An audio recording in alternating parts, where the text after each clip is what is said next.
I did want to ask you because George Soros is always mentioned as a very key player, indeed, as someone financing the Democratic Party and the Open Society. These NGOs which he operates, they seem to work very much hand in hand with the US government. Why is George Soros so important in this larger use of NGOs to capture the civil society and media of various countries? Well, it's because he's the single largest political donor to Democrat political campaigns. For example, in the last election cycle, he gave $100 million to Democrats. The second largest donor was only $40 million. So the Soros enterprise is 2.5 times more influential. He who pays the piper calls the tune. The biggest donors get to pick the personnel. These are favors that are owed by the president to their donors, lest they no longer get the donations in following election years. And so the Soros network gets to effectively pick the personnel who man and staff the State Department, the Central Intelligence Agency, the Pentagon, USAID. And this extends not just to the direct personnel there, but also within Congress. And so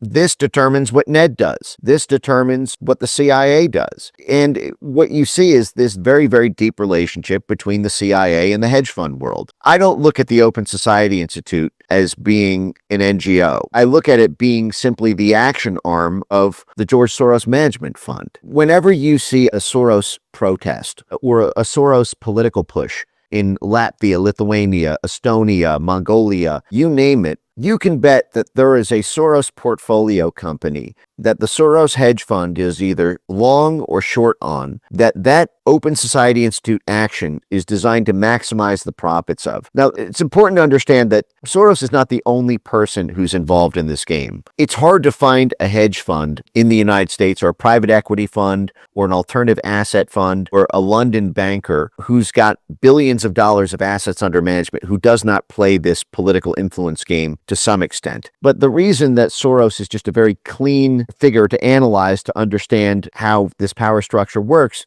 is because these roots go back a very, very long time with the Soros family, and it was how the hedge fund effectively operated from the 1980s onward. If you go, for example, to WikiLeaks and you look at the State Department cable leaks, and you simply plug in the name Soros, you will see the U.S. State Department doing favors for the Soros family going back to 1973. This is how long this has been going on. George Soros had an older brother, Paul Soros, who is a magnate in shipping, freight, infrastructure, port development in the Cold War, 1973. This became totalizing for control, not just in a kind of military way through the War Department, or in a kind of sanctions or top-down pressure